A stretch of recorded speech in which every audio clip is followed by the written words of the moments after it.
Welcome to the Love Examined playlist. We're solving love one song at a time. Welcome back, everyone, to the Love Examined playlist podcast. Avrum. Hey, what's happening? Everything's good. It's almost, I feel like we're in summer mode, like we're feeling good. We can actually go outside and not wear 1,000 layers. So I'm very happy that it's good outside. We are looking, however, at a song. Avrum's shaking his head, just to say. All right, Charlie Puth featuring Selena Gomez. I know Selena Gomez. Don't know who Charlie Puth? Charlie Puth. Yeah, don't know who he is. Pop song, singer-songwriter, floofy hair, very funny on TikTok, prolific songwriter. Like does a lot of stuff for other artists as well. And the song that we're doing is We Don't Talk Anymore. And Avrum is mystified as to why I chose this song. However, I felt like the theme of it was a good one, because I think I hear from people often, especially in the dating scene, that like you get to a certain point and then there's like nothing to talk about. And what is that? Like, what happens when at the very beginning you have these flurries of conversation and everything to talk about? You can talk for hours. You literally could be on the phone for 6 hours and still have something to disclose or talk about or explore or entertain. And then it gets to a certain point where, like, now what? And so I thought that was kind of an interesting, just the title of the song even is a segue or a door into what does happen in a relationship when that initial shine excitement wears off and you're kind of living daily life and you're all caught up with each other. Yeah, no, I think that's a good topic. And I think if you don't understand the process of what's happening, you can very quickly mistake that there's a problem in the relationship. Right. But in fact, it actually is pretty normal part of you're hitting up against something in a relationship, and you got to get to the other side to understand what's happening. Most people don't understand that. They just see this as a red flag. There's something wrong. We'll get there. Two things. A, it's a segue into the next song we're going to be talking about next week, about a breakdown or a relationship breaking down, which is great. I don't want to give the song away right now. It's a humdinger. No, but Ellie, spoiler alerts here. Yeah, but I want to ask you something. Yeah. Because you mentioned dating. And yesterday I was being interviewed by this, she's I guess a relationship journalist in New Zealand, and she wanted to talk about commitment phobia, but she asked me a question. I'm going to throw it at you because you said dating. And I thought this is good for the podcast, Love Examined playlist. So the question she asked me was, she or her editor noticed that 2-3 years ago, her relationship articles on Medium were getting about 60,000 views and reads. Now in 2022, if she writes an article about relationships, it's like garlic to a vampire, 100 views. And she goes, people are not interested. And she asked me, what do I think? And I said, the truth is I'm a family therapist and a marriage therapist. So I don't see that, but I read about it. I'm sure you have too. Young people aren't having sex. Young people aren't dating. Young people, the dating apps are having a problem. When I shared this with my wife, for those who are listening, my wife's a psychiatrist, but I was curious if she saw that in her practice, and she thought I was crazy. But I sent her 4 articles that have come out in the past 3 years where researchers, not clinicians, but so sociologists and this kind of thing, have echoed this, that there is something happening amongst young people where there's a lack of interest in coupling up in this, which when we were growing up, of course, the big fear was venereal diseases and, teenage pregnancy and all this kind of stuff. Right. This is the opposite, that people are saying that how do we get young people interested in each other? And there's all these theories. I'm curious, because when she said it to me, Ellie, and because I'm in a traditional community, which, values and puts a lot of emphasis on family, I don't see that.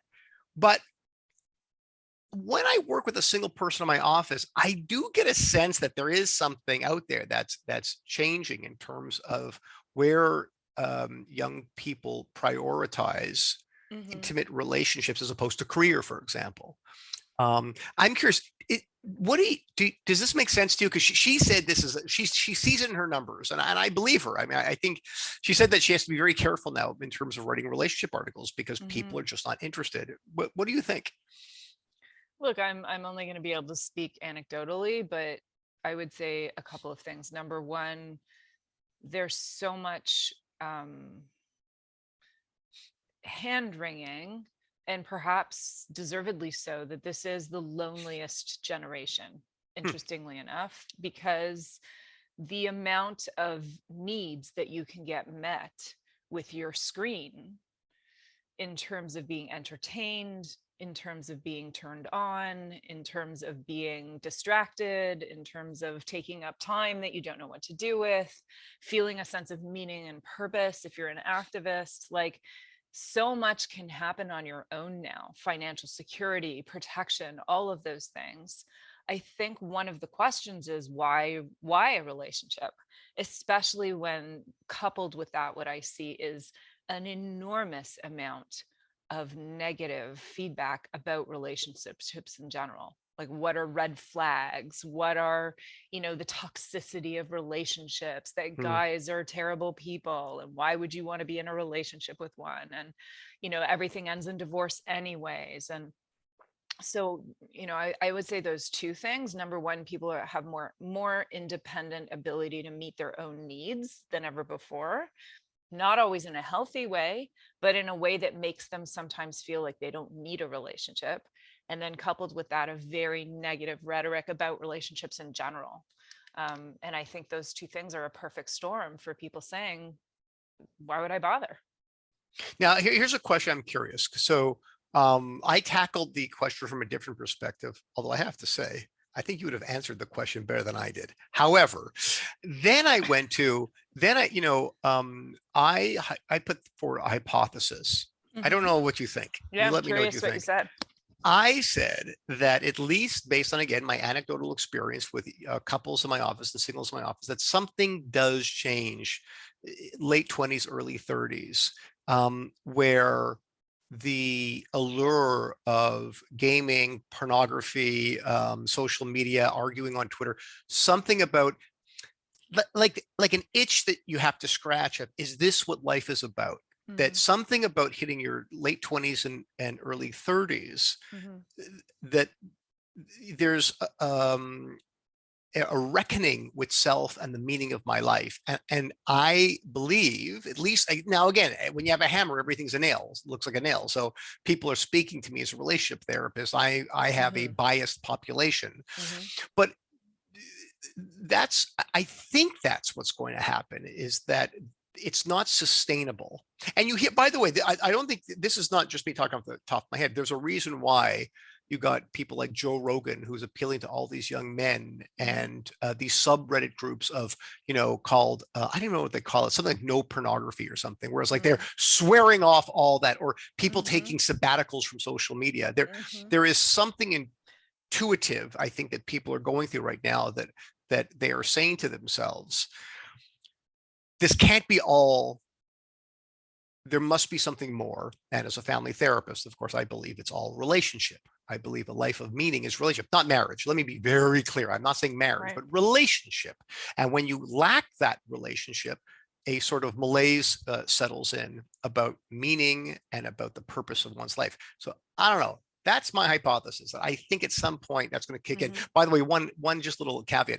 My 11-year-old, who's turning 12, was listening to me say, no, it was Sammy, the 9-year-old. And he said to me, which I thought was funny because I'm hearing this a lot too. He's like, Hmm. yeah, because I was talking to Elisa about this. And he said, but Dad, what about virtual reality? Isn't that going to make things more complicated? Now, I've heard, I haven't Hmm. seen this new technology, but a couple of podcasters that I listen to have, and they say what's coming down the pike Hmm. is going to take this problem and multiply it by 20 or 30.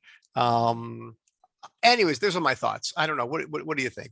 Do things change? Do you think when people hit their late 20s, early 30s, or do you think this technology will continue to rapture uh, uh, people? I think things change for some people in their 20s and 30s, depending on whether or not they want to have kids. I would say that's the Hmm, only thing, that's the need you can't get met unless you that's have another actual live person in the project.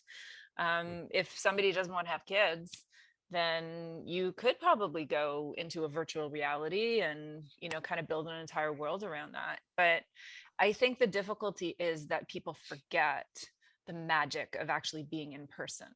And I saw this over COVID. I saw this with, not being in a movie theater for years and being like, why would I go to a movie theater? I can watch everything at home. But then going to a movie theater and having that extraordinary experience of going through something with a bunch of people in person, like a performance, and how magical it is when you do that in person with a group of people. And so I think, but it's so easy to forget how powerful it is to be in a room with another person, how live it is, how electric that can be.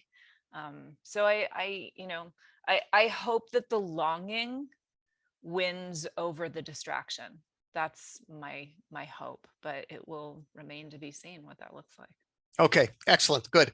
Okay. So dating and We don't talk anymore. I derailed this whole thing here. Okay, yeah, we don't talk anymore. So how about I'm going to throw out an idea first, Okay, and go. then because I only really have one here, and then I'm going to throw it over to you. So, but really, it's funny because it's one line, but I think it opens up a door to an interesting thought. Anyways, so the line is, it's in the verse. I don't think it's in the chorus. What was all of it for? So the lyricist is asking, I guess, after a relationship is over, and I think that it's a common question, like sort of what the hell just happened here? What was the purpose of all of this?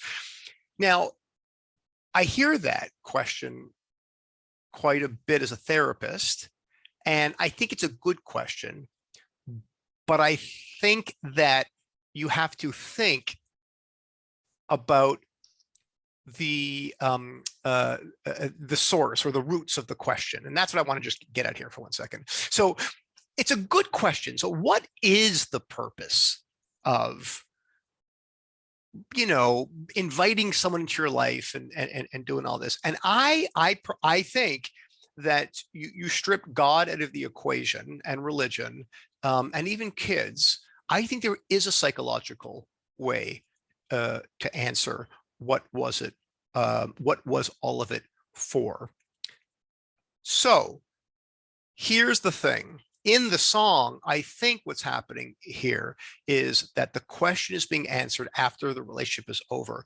And if you don't, if you don't have a fundamental foundation of how do relationships work and what's the arc and what are they designed to do, then what you get is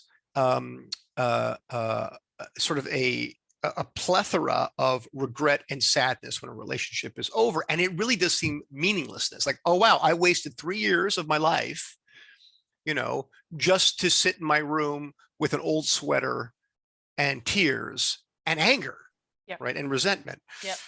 So that's one way to answer that question. And I've worked with people where a relationship ends and they sit, they're coming to see me because they're full of ennui. Like they just, there's no meaning to the whole thing. It's meaningless. Like, Right. Now I don't think that. But I come from a theory that says relationships are ultimately meaningful and designed to serve you in some way. But if you don't have a foundation, it really does seem meaningless.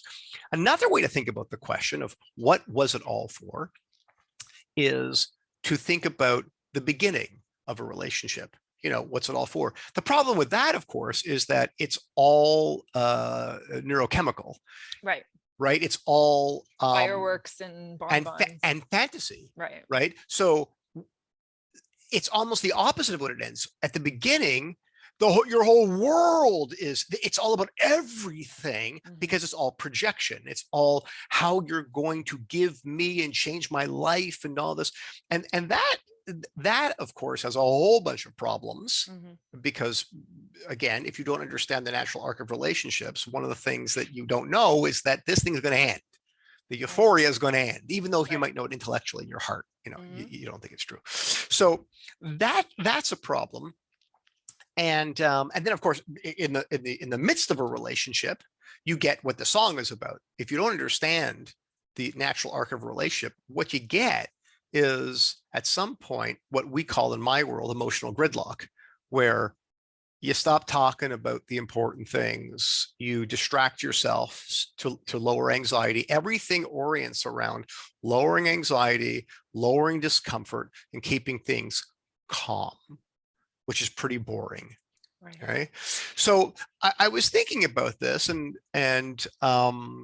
I guess my only thought about this is that I think it is very important for our generation. I mean, I consider Ellie, you and I, and all the youngins of our generation, where the utility of a marriage is no longer as important as it once was for our grandparents. Where my grandmother married my grandfather because at the time, back in Europe, women weren't working the way they are now. She depended on my grandfather for a source of income and sustenance, and he depended on her to have kids or fulfill whatever religious principles that he had. The young people in my office these days, all of that is thrown out the window in this postmodern sort of world we're living in. So I think that there is a way to think about relationship, but what was it all for in terms of a self-growth type thing. Now and you know this, Ellie, we've talked about this before, that I've always seen relationships as a crucible designed to create enough pressure to reveal our character and help us grow beyond the immaturity that we've inherited. Now, I think that's very important. But if you don't have that roadmap, then you are always going to be victim of these feelings that come and go, and you're going to be battered left, right, and center. So I was thinking, again, that's my that's my only real thought about this song, but I think it's an important one, which is the question of what was all of it for is a really important question. But generally when it's asked, it's usually at the beginning or end of a relationship. And I think that the best time to really contemplate this question is before you even meet someone, more of a philosophical idea of what exactly is the purpose of inviting a stranger into your life and sharing life with someone and going forward. So anyway, I think it's a good question. I think that the question is answered in the song where we prototypically think of a question, the existential reality of my sadness and my regret after a relationship is over.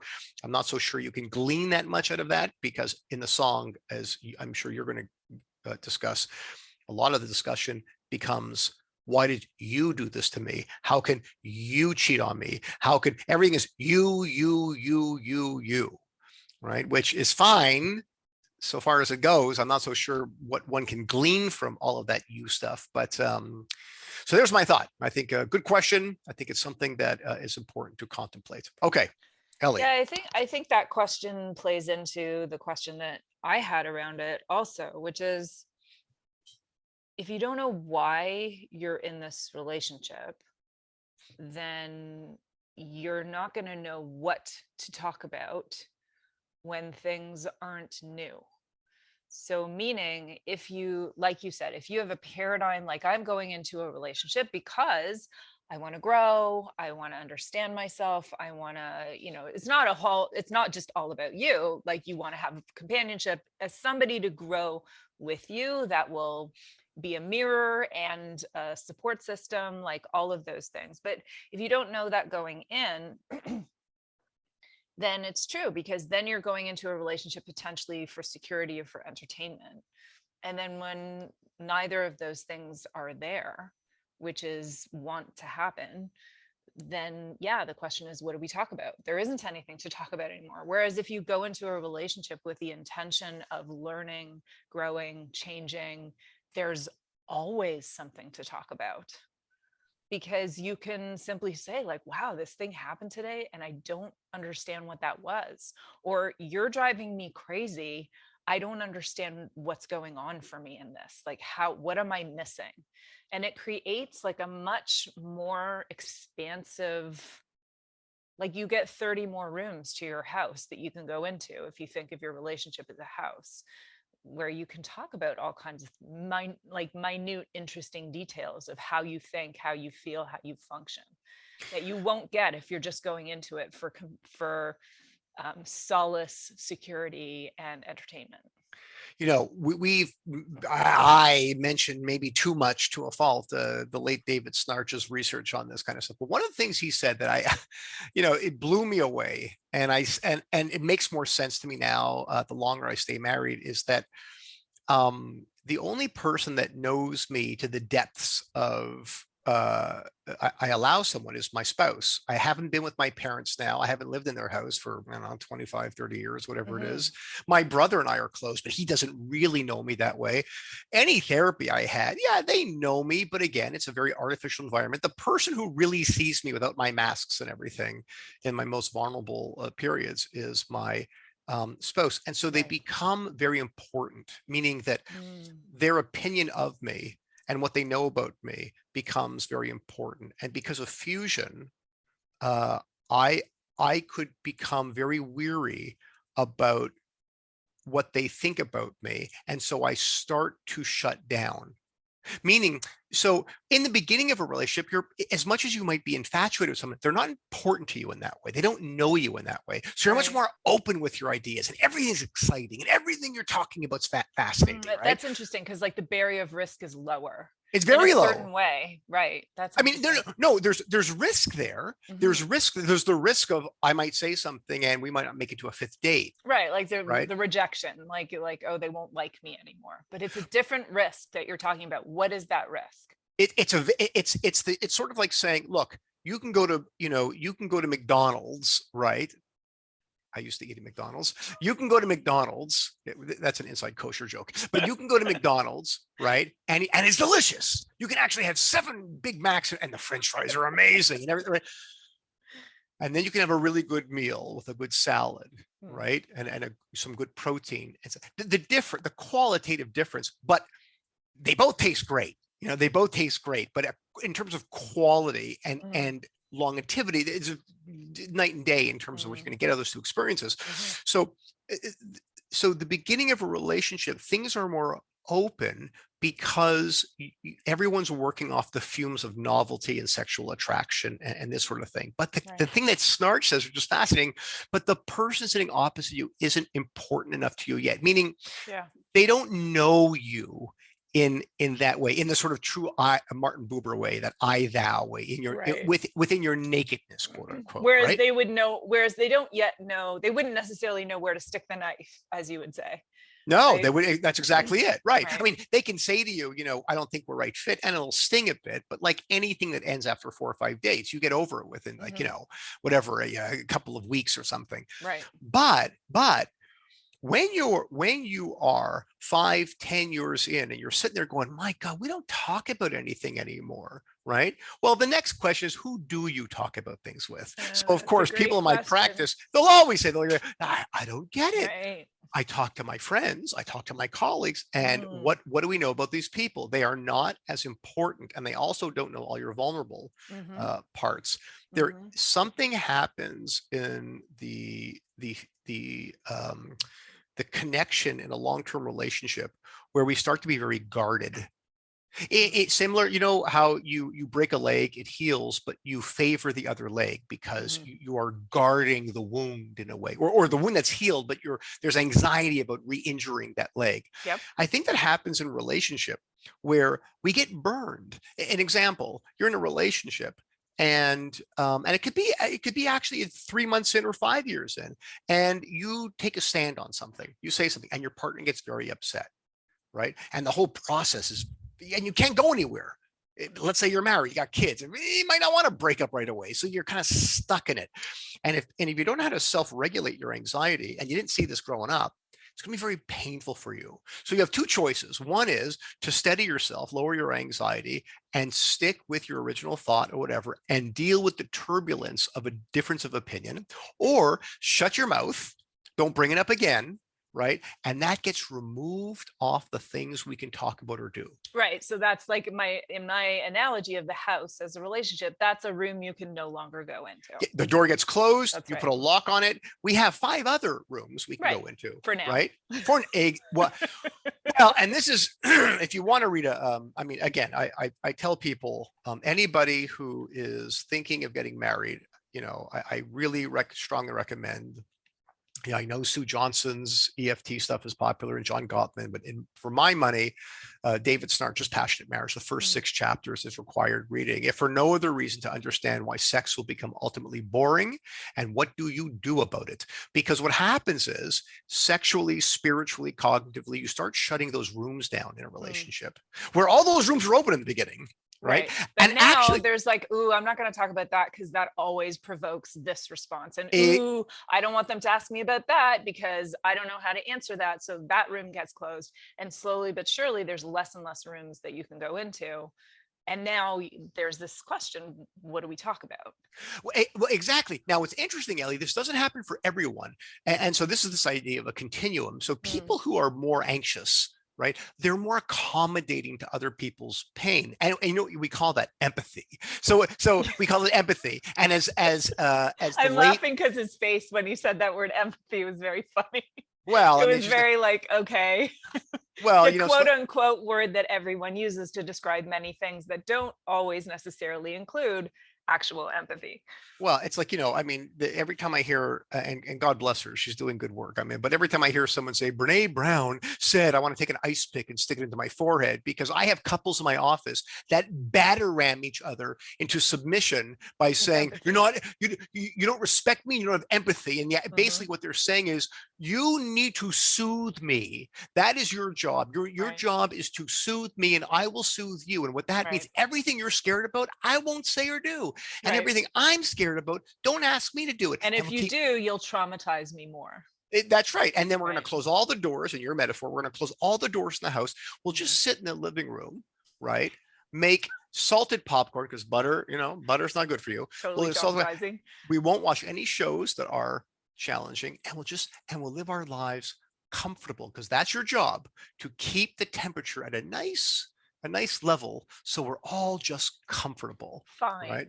Everyone's fine. Everyone's fine. As it's funny, this journalist I was speaking to in New Zealand said, she was asking me like, what's required in a substantive deep relationship, and I was saying to her that it's the ability to be able to be your true self, know what your principles are, and deal with the anxiety of that, and to say what's on your mind with your brothers and your parents. And she said to me, she's like, oh my God, she goes, I don't know if she goes, we're from New Zealand, they're all from England, right? I guess once upon a time they all moved to New Zealand. And she said, the English upper lip is that you don't say anything that upsets anyone. Ever. Ever. And she said, she goes, like, we could be depressed, we could be anything, but just keep it nice. Just be nice. So keep this calm song, and carry on. That's right. Yeah, exactly. So this song, when it's interesting because he said, one of the lyrics is, we don't talk anymore like we used to. I just heard you found the one you've been looking for. Oh, it's such a shame that we don't talk anymore. Well, it's not a shame. I mean, it's a shame that maybe you're sad, but it's actually not a shame, because if what's happening in this relationship here is that we have spent our entire time doubling down on shutting doors in this home. So all we have is 1 or 2 topics we can talk about, different ways that we are physically intimate, just very, very narrow, very, very narrow, right? That's going to get really boring. And at some point, someone's going to get itchy. This is how it happens in a relationship, Ellie. Someone gets itchy and they sort of go, I'm not thrilled with this. And if your partner aggressively comes in and says, you can't do this to me, this is not what we signed up for, and you shut your mouth, you are ultimately two things are going to happen. One, you're going to become so symptomatic in the relationship that you're either going to become depressed or panic attacks, whatever the hell is going to happen, or you're going to start looking outside the relationship for someone else. You're going to start looking for something else to feel alive again. And clearly that's what this song is about. So when he says it's such a shame that we don't talk anymore, no, that's where the lyricist, my opinion, doesn't understand something. The reason why you're not talking anymore is because you contributed in some degree with your own anxiety about shutting doors in this home. Right. And you don't hear this in this song, right? It's just, oh, woe's me, and all Do you think relationship. do you think that's why people end up having these, what, people call it now, an emotional affair, right? Like where you have somebody on the internet that you talk to all the time and you disclose all kinds of things. Like you never really are in the same room with them necessarily, but it becomes what they've now coined, like an emotional affair. And it sounds like what you're saying is a lot of the time that can happen because all of the doors in their actual relationship, many have been closed for reasons on both sides of that relationship. And so rather than figuring out how to open the doors, they just go into another house altogether. Yeah. Well, look, nothing new is under the sun, right? I mean, everything is Right. recycled. Okay. So the idea of an emotional affair was being discussed by Dr. Murray Bowen, called triangles. So his whole triangles is one of the 8 concepts in family systems theory. And the idea essentially is, if you and I, Ellie, are in a relationship, whatever, it doesn't have to be a marriage, it's a friendship. And I say to you something, let's say take this podcast. Let's say I say to you, Ellie, I'm thinking of introducing this novel idea, and you think it's a horrible idea, right? But because of You my mean kind of like this song? no, not like the song. But I say something to you and you think it's a horrible idea, right? But because of my own anxiety, because I'm a go along to get along person, I go, okay, you're right. Even though deep down inside, I don't think you're right. Or let me rephrase it. I think my idea is a good idea, but I don't say it, right? Or the opposite. You're like, I can't hear this. I can't hear these ideas. This is too much. And I realize, oh my God, I'm driving her crazy. So what inevitably is going to happen is I might try to bring it up again. You'll shut it down again, or I'll shut myself down again. But the itch doesn't go away. So I'll call my friend and say, oh, I got to record this podcast with Ellie. And that's the emotional affair. The Right. affair part isn't that I'm talking to someone else. It's that you don't know. You don't know. Why don't you know? Because it makes you too anxious, or me too anxious to talk about it with you. So this is really important. It's not that in a marriage or a relationship you can't have friendships. Friendships actually are very, very important Right. in a dyadic relationship, because it spreads some of the energy around. The Mhm. problem is when your friend becomes a surrogate spouse, because you can't talk about these things with your spouse because they get too anxious. So when people talk about emotional affair, they're correct, but it's not because you're speaking to someone else because you like playing. Let's say, for example, like my wife likes going rock climbing. I find it very painful on my forearms. She really loves it, right? She should be able to go rock climbing with her friends, and I'll watch the kids. Everything's great there. Right. Okay. But if when she's rock climbing with her friends, she spends half that time complaining about me because I'm a fuddy-duddy or whatever, or like I'm a boring hack, right? And then she comes home and doesn't share any of her concerns about our relationship with me. That's an emotional affair, even though she's straight and it might be with other women. So this is really important, and I think that this idea that this is a new thing. I got to tell you, I remember using that, talking about emotional affairs in graduate school in the early 90s. So I think this has been around a long time. But just one more thought about this, because it's interesting about this thing. When couples come to my office, there's infidelity.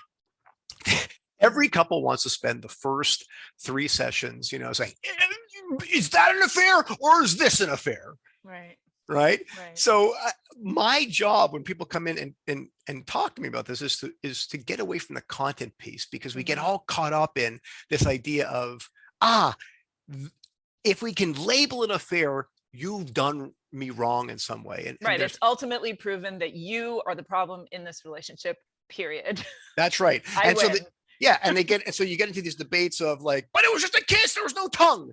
And I'm like, look, guys, folks, and I have to, guys, we could spend 9 sessions on this. I mean, you'll pay me. That's fine. You're not going to get anywhere with this. And this is where I introduce the concept of triangles. And I have to say, Ellie, it's like, not for every couple, but for most, it's the antidote to stop that kind of conversation, because then people get this intuitively. It's like, yes, sexual intercourse as an affair is going to cause its own set of problems. So I'm not being an idiot here. Yes, if Right. there You're is not a physical belittling relationship, the intensity of that experience when you're no, in there's a greater marriage. Of chance the course. relationship is going to end if there's a sexual physical experience. Mhm. But the important part that I try to help people understand is that because of both of your anxiety, a third person was brought in to stabilize the dyad, to keep anxiety low, and you're both responsible for that thing. The couples, by the way, Ellie, who can Right. hear this, not only can they work past the affair, I've worked with these people long enough, they will say to me that in some way it was a blessing in disguise that this thing happened, because we've taken our relationship to a deeper, but we would have never got to this deeper place if we didn't Right. understand how we were both using third people, dogs, golf, Right. all sorts of ways that we Yeah. do to distract ourselves from this. And I think this song is a good example of how this happens, where you just stop talking about anything because everything becomes anxious. Right. And by the way, Ellie, we're seeing in our And society right now. loaded with like all kinds of water under the bridge. Like, oh, every time we talk about this, this happens. Every time we talk about this happens. And now everything is the things that you can't talk about. So I think you're right. Which is what is so bloody maddening about what's happening in universities, where Yeah. there's this idea of words are violence, Mhm. and everything is subjective in terms of my feelings. And so you can't talk about anything because everything's litigious. So you can't talk about anything. Where I hear this, which I thought was fascinating, was when I started to hear comedians say that it's very hard to be funny when there's all kinds of things you're no longer allowed to touch or talk about. That comedy becomes very boring because it all has to not press into people's trauma or their anxiety. And aside from how you might think about that or where you feel you fall on the scale, I do think it's interesting because yes, there is a part of what makes things funny and electric is when it presses into the places that make you feel a little uncomfortable. And then the question is, what do you do with that? And that, I think, is that's where you decide, what is this relationship going to be? Is this going to be about growing, or is this going to be about just making each other feel good all the time? Yeah, no, I agree. Oh boy, this is a whole. I'm gonna pace myself here because this can open up a whole bunch of different avenues. But any other ideas about this song that you want to share?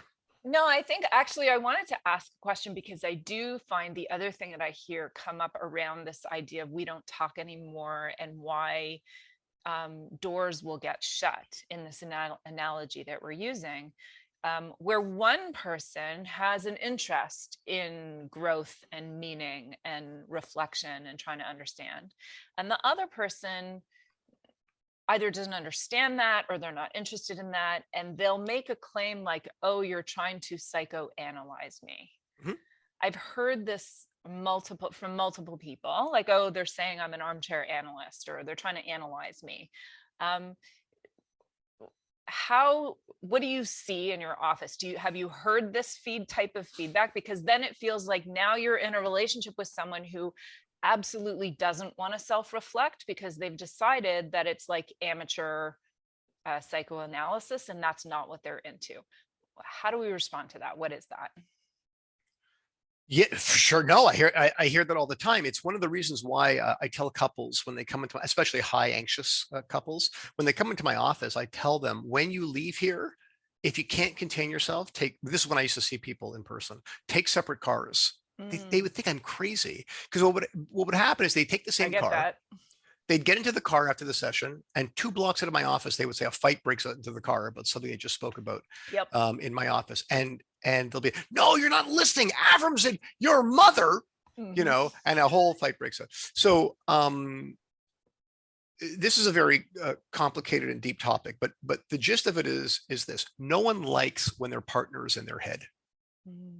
It's kind of fun in the beginning, like when you're courting, it's your second date, and like, oh my God, you read my mind. Yeah, and there's just something, oh, it's so delicious. So you get me, you understand me, at that deep level. But when think about your parents. How maddening is it when your mother, your father does some sort of a put down as a you were always like that, Ellie. You were Mm-hmm. all, and you're just like, I'm not like that. You want to scream like, I am more than your archetype of when I was 7 years old. It Right. drives Meaning, people crazy. right. So in that case, someone's in your head, but not with the intention to understand or be curious or reflect. They're in your head to sort of pin you and hold you somewhere. Yeah, but Ellie, this is what happens in your example. This is what happens all the time. I find Mm-hmm. you have a couple. One of them is reading all these relationship self-help books, but they're Mm-hmm. not reading relationship self-help books for themselves. I mean, they Mm-hmm. kind of are, but a lot is I gotta figure out my partner. I gotta Mm-hmm. figure out my partner Right. because they're an enigma to I'm me. fine. They're weird. Or even more subtle. It's like, like I'm doing this for the both of us. Mm-hmm. One of the beautiful things that I love about family systems theory is the work is about self, almost to the degree that it sounds selfish. Mm-hmm. I don't think it is. I understand how some people can think it is. Mm-hmm. The idea is that if I'm reading a book on marriage, it's about trying to understand my part in whatever the hell is going on in the relationship Right. and my family of origin issues that haven't been addressed. Mm-hmm. Even if I discover something in that book that says something about my partner, the best that I can do, and it doesn't get better than this, is I read something. Would you be interested in hearing it? Most people will say, no, No thanks. I'm not interested. But we don't ask. What we say is, Uh, we either wait till there's a fight and we uh, go, I've been reading something, right. and You are just like your blah blah blah. yeah, or we leave it out on the breakfast table in the morning and we highlight it with a highlighter saying, you better read this if Yeah. you want to improve the family. Okay. I So, can't tell you how many friends have said, I left the book on his pillow. right. Yeah. All that kind of stuff. Right. Sorry. So one of the things, and I borrowed this from David Snarch. When people read my books, or they'll say, which of your books should I read? And what they mean is, which of the books should we read? And I Right. always tell Yeah. people, if you're going to read my book, you're reading it for you Mm-hmm. and your family. If your partner wants to read my book, that's fine too. But it is not a prerequisite for the work that we do together for both of you to hold hands, go into chapters, buy the book together, buy the same highlighter. Like Right. that is not the point. And And you'll it's get also not a gun. it's what? It's also not a gun. Like you can't use your information as a weapon against your partner. Well, they do, Right. but no, you're not But supposed to. that's what I'm saying. Like, this idea of what you're saying, like you turn information into a weapon against your partner in the relationship, rather than, like you said, using it as a way to understand yourself and just handling that piece of the business. Yeah. That's why I call shenanigans and all that kind of stuff. What you just said, this idea that, I don't get it. I'm just trying to improve our relationship. Why is she so resistant to my good efforts? And usually what I discover, when I say usually, like 99% of the time, what really is happening is, no, you're trying to change your partner. Mm-hmm. Right? Because you believe if they would just change, your life would be better. Mm-hmm. Well, human beings, at least when you're finished with the novelty stage of a relationship, Mm-hmm. Human beings don't like to be told to change. Right. They just don't. We resist that. And by the way, it's people who have no backbone and no self who just go, okay, whatever you want. Right? Those are some of the quote unquote most challenging clients I have in my practice, where they're nice, but they have no self. There are no self, meaning their whole self is just kind of preoccupied with what do the kids want, and everybody's of course running, Right, which is another version of immaturity and avoidance, even though it looks like people pleasing. Like it's the opposite side of the person who demands all. Well, yeah, they'll phrase it in all sort of nice, flowery sort of things. They'll talk about love, and they'll say that, Right. but it isn't the most important thing for my kids to have everything, like as much as I can give them, or in our tradition, we use the word shalom habayis. So I'll have religious Jewish couples say, no, peace in the home is a primary principle. Well, look at the results you're getting. So shalom habayis as a principle that comes from higher thinking, wonderful. But shalom habayis to keep anxiety really low, and you keep shoving in your partner's face every time they bring up the idea, right, of having a date night. And it makes you so anxious to go into that you keep saying, don't ask me. It's causing me too much anxiety. So I call shenanigans on this whole idea when people say, why are my good efforts being trumped at every turn when I'm just trying to, read these books or attend therapy and work on myself? No, what you're doing is you're doing these things, right? And you're doing it with your eye towards your partner, and that's always going to fail, or it's going to cause more problems. Yeah, and I think that the compassionate piece of that is clearly you're in pain or unhappy or things don't feel like they're okay. So you're trying to figure out what to do. But the difficulty is if you're just used to looking outside of yourself when you're uncomfortable, rather than like sitting with like, why am I reading 1,000 books a week right now and trying to figure out my partner? Maybe there's some other way to approach this. But in the end, it's really because people are feeling disconnected or unhappy or uncomfortable or anxious. It is quite clear, Ellie, that in this podcast, in this dyadic relationship, you are the compassionate, empathic one. I think it's quite clear from that email that we got where they said, that man keeps cutting her off at her legs. So yes, thank you for bringing that in. Compassion is important. Okay, good. Excellent.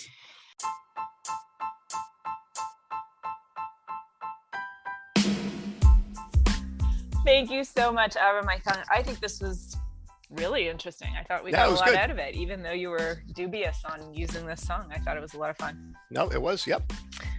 Okay. Thank you so much, everyone, for joining us on the Love Examined Playlist podcast. If you would like to hear the songs that we talk about in each episode, please check us out on Spotify and Apple Music for the actual playlist of all of the songs. And if you like the podcast and you want to suggest a song or a topic, please get in touch with us. All of the information is in the liner notes, and you can find this podcast, share it with friends, rate us and review us on Spotify, Google, and Apple Podcasts. Thanks for joining us.